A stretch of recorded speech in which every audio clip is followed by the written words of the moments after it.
حضرت امام حسین عالی مقام رضی اللہ تعالیٰ عنہ کی شہادت مبارکہ سے جو ہمیں اسباق ملتے ہیں اس میں سے ایک سبق آپ کی خدمت میں عرض کر دیں۔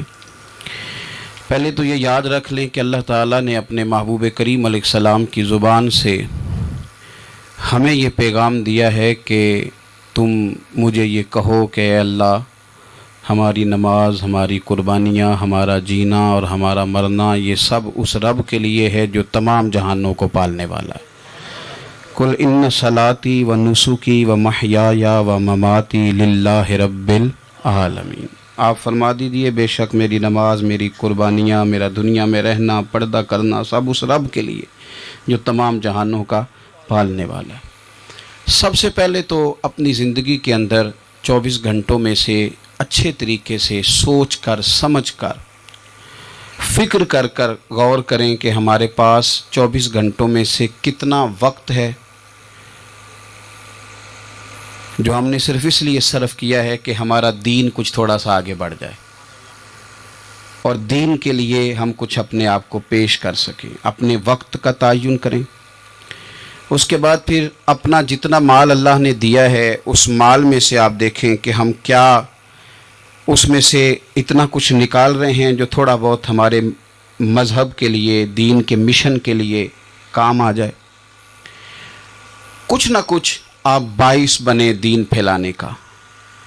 رسول کریم صلی اللہ علیہ وسلم نے اس ڈیوٹی کو اس رنگ میں بیان کیا ہے۔ حضور نے فرمایا کہ بلغوا انی ولو آیا، ایک آیت تم تک پہنچ گئی ہے، اب میں تمہاری ڈیوٹی لگا رہا ہوں کہ تم نے اس آیت کو آگے پہنچانا ہے۔ صحابہ اگر ابلاغ دین نہ کرتے، تبلیغ نہ کرتے، اپنے پاس چیزیں رکھتے تو ہم تک دین پہنچتا نہ۔ انہوں نے بڑی ذمہ داری کے ساتھ، روایت حدیث کا معاملہ ہو یا حفظ دین کا، بڑی ذمہ داری کے ساتھ پھر ہمارے محدثین نے محنت کی اور کتابیں جمع کر کے ترتیب دے کے ہم تک پہنچائیں۔ ہماری یہ ذمہ داری ہے کہ ہم خیر کی بات آگے پہنچائیں، خیر کی بات۔ ہمیں بڑی مثالیں آتی ہیں، بڑی ساری چیزیں ہمارے پاس ہوتی ہیں، بڑا کچھ ہم کہہ سکتے ہیں، بڑی ہمیں کہانیاں یاد ہوتی ہیں، تو یہ تو ہمیں الجھا دے گا یہ سارا معاملہ۔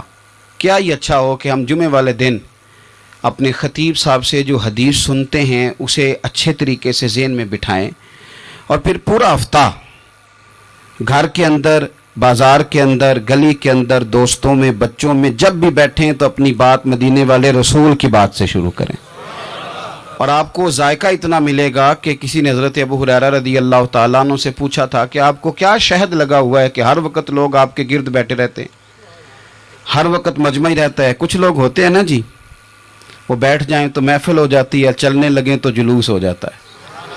کچھ لوگ ہوتے ہیں، تو کہا حضرت آپ کون سا شہد ہے؟ تو حضرت ابو ہریرہ فرمانے لگے شہد میاں کوئی بھی نہیں، میں نہ کسی کو اپنی بتاتا ہوں، نہ باپ دادا کی بتاتا ہوں، نہ برادری قبیلے کی بتاتا ہوں، میں تو جس کو بھی بتاتا ہوں محمد عربی کی بات ہی بتاتا ہوں۔ تو بس یہ آپ سمجھ لیں کہ میری بات بن گئی ہے تیری بات کرتے کرتے۔ تو ایک یہ بات آپ نے ذہن میں رکھنی۔ دوسرا پیغام میرا آپ کے لیے یہ ہے آج کی اس خوبصورت بزم میں کہ دین اور دیندار لوگ ایک نیکی کریں کہ وہ لوگوں کے دلوں میں اگر دین کی محبت نہیں بھر سکتے تو کم از کم نفرت تو نہ بھریں۔ اب تو یقین کریں کہ تکلیف روز بروز بڑھتی چلی جا رہی ہے۔ یوں لگتا ہے کہ دین دنیا میں صرف بحث کرنے کے لیے آیا، لڑائیاں ہی لڑائیاں ہیں، مناظرے ہی مناظرے، بحث ہی بحث۔ کیا شکل دکھا رہے ہیں ہم لوگوں کو مذہب کی کہ اس میں صرف بحث ہے، لڑائی ہے۔ نبی پاک صلی اللہ تعالیٰ علیہ وسلم کم ناراض ہوتے تھے، لیکن مسلم شریف میں حدیث ہے، کچھ لوگوں نے شکایت لگائی کہ یا رسول اللہ صلی اللہ علیہ وسلم ہماری مسجد کا امام لمبی نماز پڑھاتا ہے، کوئی اتنا قابل تعزیر جرم تو نہیں تھا، نماز لمبی پڑھاتا ہے۔ تو مسلم شریف میں ہے کہ اللہ کے محبوب صلی اللہ تعالیٰ علیہ وسلم غضبناک ہوئے، اور لفظ کیا ہے؟ حضور فرمانے لگے میں لوگوں کو دین کے قریب کرتا ہوں، تو دور کرتا ہے۔ فرمایا خود پڑھنی ہو تو جتنی مرضی لمبی پڑھنا، لیکن لوگوں کو مختصر نماز پڑھا تاکہ وہ دین کے قریب آئیں۔ حضور مفتی اعظم عالم اسلام شہزادہ اعلیٰ حضرت